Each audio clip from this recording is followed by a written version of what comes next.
3. Well, the materials in this board, which I forgot earlier, are a lot more heavy plies of thicker woods. A ply is more of a small slice of wood. Now most boards like this have many different plies. In this one, well, this is a very old style of a mountain board. It's almost vintage, in fact. You can almost tell from the two shapes of these. The shape of this board in its squareness, and if you can kind of tell how it gets thinner in the middle, was just developed by, it's just developed. It was an idea by somebody that invented this kind of snowboard.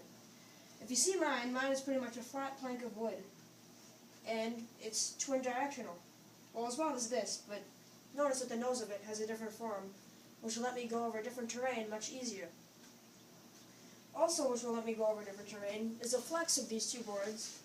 This board has a lot of different kinds of very, very flexible plastics and springier woods. I have bamboo strips under my bindings, which will let my board have more pop, which I believe I've already explained. It will also allow it to have more flex because of the fiberglass and UHMW, ultra high molecular weight. That is a kind of very strong plastic that can bend pretty much sideways and just flip back right how it was before. The camber of this board is reverse, which means the board is in a banana shape, which I think I might have already explained. Since the board is like this, it will allow me to have much more flexibility because of how the board is shaped. I can totally just press my knee down and bend it back like this. Again, that's from the UMH and things like it. Since the reverse camber is like this, the flat, you probably guessed it, the flat is flat. Self-spoken. And this board is actually a rocker, which means in the middle it kind of goes like that.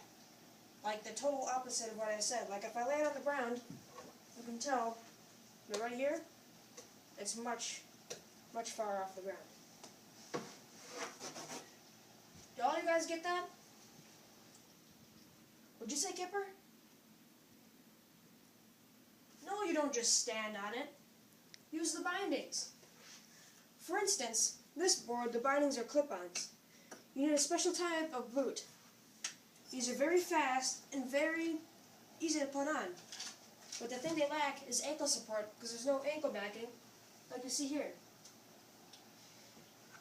You also need a special kind of boot. Because if you notice, there's nothing to hook onto on this boot. And there's nothing to lock into on this boot. A more normal shape of binding, get out of here again, is like this. It has the ankle backing, and most of the time it has padding, and some padding where you stand. It has two straps where you slide your foot in all the way back, and then you'll strap your two bindings in like this. And then it'll lock around your ankle and above or on your toe.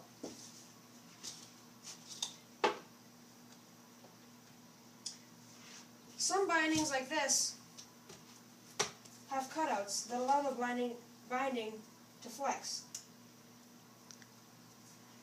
If you want to zoom up, these have little knobs on the back. See if I go like that, my binding's insanely loose, but when I go like that, it tightens. The reason because of this is the technology that allows us how far back the ankle backing can go. And if you see the little dips and the little cutouts right here, it allows my binding to flex. Like that, see? This will give me more, room, more stability when I'm trying to do a trick or to perform anything difficult. This also has padding down there, which will help calm down wheel bruising. The one more thing I have to say about boots is most of them have a very hard outer shell. And then they have a little liner inside. When you tighten these on, they're very, very thick, so you won't snap your ankle when you try to jump off something, and you won't get any heel bruising, which hurts very bad. Pretty much about boots, they can be boots where they're high-tech and tightened, they can be Velcro boots, or they can be boots like these that just have laces. These boots are about 20 years apart, or a little bit less. These boots I can smush in with my fingers and everything. For a high-tech boot, I can't. It's rock solid.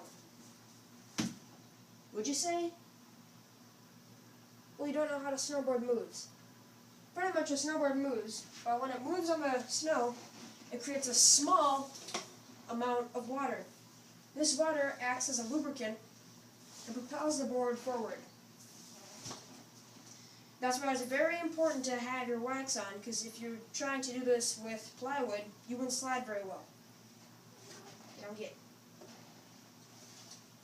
Now when I turn, I kind of move my feet like this and lean back. This makes the edge, the metal edge, carve a path for me in the snow, and that's where my board will follow. And that pretty much wraps it up. That's how snowboarding works. That's all the science of snowboarding. Thank you.